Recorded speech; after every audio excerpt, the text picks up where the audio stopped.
Hello everyone, आज मैं explain करने जा रही हूँ अगेंस्ट द स्काई सुप्रीम का एपिसोड नंबर 198। तो दोस्तों, एपिसोड की शुरुआत में बहुत से लोगों को एक जगह पर दिखाया जाता है जहाँ एक लड़की अपने घुटनों पर बैठ जाती है और मास्टर से सेम रैंक की 5 तलवारें मांगती है। वो लड़की कहती है, क्या आप अपने डिसिपल्स को रिवॉर्ड नहीं दे सकते?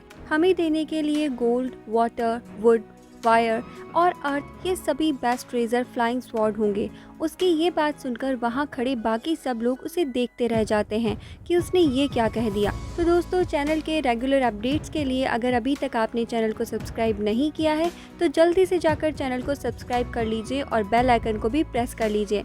इसके बाद बाकी के एल्डर उसे बेवकूफ़ कहने लगते हैं, लेकिन मास्टर उन्हें शांत करने का इशारा करते हैं और लड़की से कहते हैं, तुम्हारी पर्सनालिटी काफ़ी ज़्यादा अट्रैक्टिव है, इसलिए मैं तुम्हें कुछ नहीं करूँगा। हमारे लॉर्ड तुम्हें 5 फ्लाइंग शॉट देंगे। ये सुनकर सभी हैरान हो जाते हैं और वो लड़की और उसके साथी बहुत ही खुश हो जाते हैं और मास्टर के नाम का नारा लगाने लगते हैं। मास्टर लड़की को खड़े होने के लिए कहते हैं। मास्टर लड़की की तरफ देखते हैं और उससे पूछते हैं कि उसके पास किस तरह की स्पिरिट है। लड़की कहती है, मेरे पास बीस्ट स्पिरिट और डेथ स्पिरिट है। मास्टर कहते हैं, फिर लॉर्ड तुमको बीस्ट एट्रीब्यूट्स और फ्लाइंग स्वॉर्ड देंगे। वो लड़की खुशी से खड़ी हो जाती है।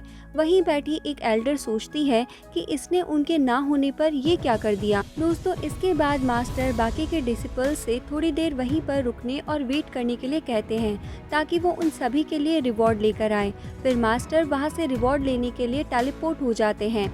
अभी डिसिपल्स वहीं वेट कर रहे होते हैं। थोड़ी देर बाद मास्टर वापस आते हैं और सभी को उनका रिवॉर्ड देते हैं और रात को उन्हें रेस्ट करने के लिए कहते हैं। इसके बाद मास्टर उन्हें बताते हैं कि कल हमें एटर्नल लैंड ट्रेल्स के लिए एटर्नल फेरी जॉन जाना है। सभी मास्टर की बात पे हामी भरते हैं और वहाँ से चले जाते हैं।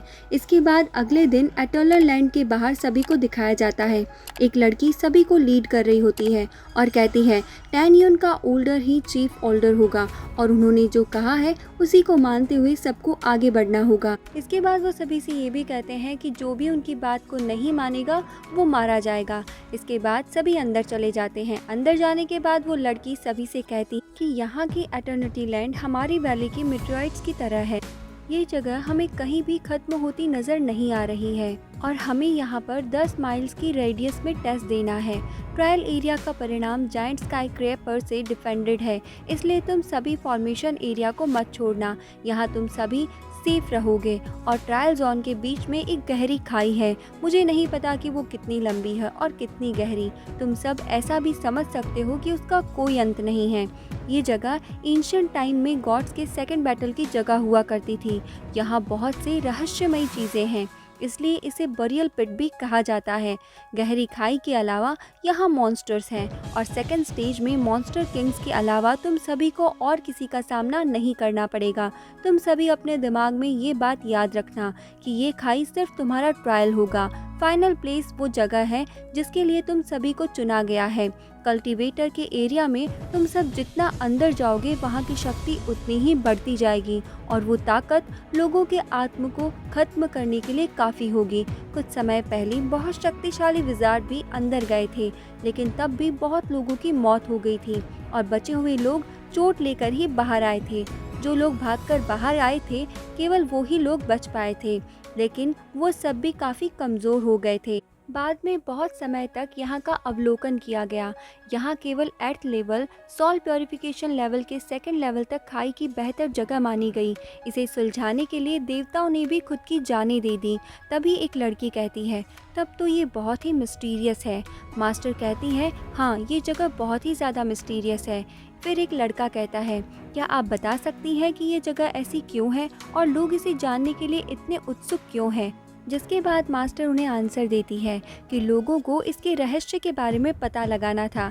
यहाँ के ट्रेजर के बारे में उन्हें जानना था। यहाँ कई मौतें हुई थी जिसका रहस्य भी सभी को जानना था और बहुत सी वजह थी जिसके लिए उन्हें इसका पता लगाना था।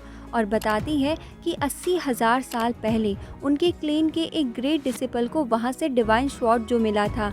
मास्टर डिसिपल्स को वहाँ के बारे में सब कुछ समझाती है। और दोस्तों, इसी के साथ हमारा एपिसोड 198 यहाँ पर ख़त्म होता है। अब हम चलते हैं एपिसोड 199 की तरफ। दोस्तों, इस एपिसोड की शुरुआत में एक लड़का मास्टर से पूछता है, क्या आप जानते हैं कि उस समय जो डिवाइन स्वॉर्ड मिला था, क्या वैसा ही कुछ हमें भी मिल सकता है? मास्टर कहती है, मुझे उसके बारे में कुछ खास पता नहीं है, क्योंकि उस वक्त जिस डिसिपल को डिवाइन स्वॉर्ड मिला था उन्हें यहाँ से बाहर निकलने में तकरीबन 100 साल लग गए थे, इसलिए वो दोबारा कभी एटर्नल लैंड में आए ही नहीं। मास्टर की बात सुनकर वो लड़का सोचता है कि अगर यहाँ डिवाइन स्वॉर्ड मिल सकता है तो ज़रूर यहाँ मैजिकल वेपन्स हो सकते हैं। इसके बाद मास्टर सभी को एटर्नल लैंड का मैप देती है और मैप को अच्छे से याद करने के लिए बोल देती है, ताकि एंटर होने के बाद उन्हें बाहर निकलने में मदद मिल सके। मास्टर उस लड़के को सभी को लीड करने के लिए कहती है और वहाँ से चली जाती है। दोस्तों, क्योंकि मास्टर वहाँ से जा रही होती है, इसीलिए सभी लोग मास्टर को रेस्पेक्ट देते हैं। मास्टर के जाने के बाद वो लड़का सभी के चारों ओर एक शील्ड बना देता है, ताकि सभी बिना किसी प्रॉब्लम के मैप को याद कर सकें। फिर सभी अपने मैजिक से मैप को याद करने लगते हैं। मैप याद करने के बाद वो प्लान बनाता है कि आगे सब कुछ कैसे करना है। थोड़ी देर सोचने के बाद वो सभी से कहता है कि जैसे ही हम एटर्निटी लैंड में जाएंगे, सभी को क्रूएल एबेस पहुंचने तक ईस्ट साइड में तेज़ी से आगे बढ़ना है। क्रूएल एबेस यहाँ से लगभग 3 लाख माइल्स दूर है। वहाँ पहुँचने के बाद पहले हम eternal immortal sect divine soul enemies को ख़त्म करेंगे। उसकी बात सभी ध्यान से सुनते हैं और समझते हैं। इसके बाद वो अपना शील्ड तोड़ देता है। अगले सीन में हम देखते हैं कि वो लड़का और 3 लड़कियां एक साथ ही बैठे होते हैं। तभी एक उस लड़के से पूछती है कि तुम मुझे और जियान को मीटिंग प्लेस पे आने से मना क्यों कर रहे थे, जबकि तुमने वहाँ सभी को बुलाया था। इसके बाद जियान उससे कहती है कि हाँ, तुम्हारा ऐसे करने की वजह से मेरी फ्रेंड भी दूसरी टीम में है। वो लड़की कहती है, वो दूसरी टीम में है इसलिए मुझे उसकी परवाह हो रही है, कहीं उसके साथ कुछ गलत ना हो जाए। उसकी ये बात सुनकर टाइयान समझ जाता है कि वो लड़की शाओयाओ को अपनी फ्रेंड को टीम में लाना चाहती है, इसलिए टाइयान शाओयाओ से कहता है, अगर तुम अपनी फ्रेंड को टीम में लाना चाहती हो तो ला सकती हो, मुझे इस बात से कोई प्रॉब्लम नहीं है। वहीं दूसरी तरफ रशियन को दिखाया जाता है, जो टानयान को उसकी टीम में देख रही थी। तभी उसके पास शाओयाओ आ जाती है और उससे पूछती है कि क्या वो एटर्नल लैंड में उसकी टीम को ज्वाइन करना चाहेगी। दोस्तों, उसकी ये बात सुनकर रुकाया हैरान रह जाती है और कुछ नहीं कह पाती, इसलिए शाई उसका हाथ पकड़ती है और उससे कहती है, तुम बहुत ही खूबसूरत हो, अगर किसी दुश्मन ने तुम्हें पकड़ लिया होता तो ये बहुत ही खतरनाक हो सकता था। अब रक्षा का मन तो बहुत था, लेकिन उसकी बात सुनकर वो डर जाती है। फिर शाओयाओ उससे कहती है, तुम्हें ज़्यादा सोचने की ज़रूरत नहीं है, तुम बस हमारी टीम में आ जाओ, लेकिन ये बात किसी को बताना नहीं, वरना तानयान को प्रॉब्लम हो सकती है।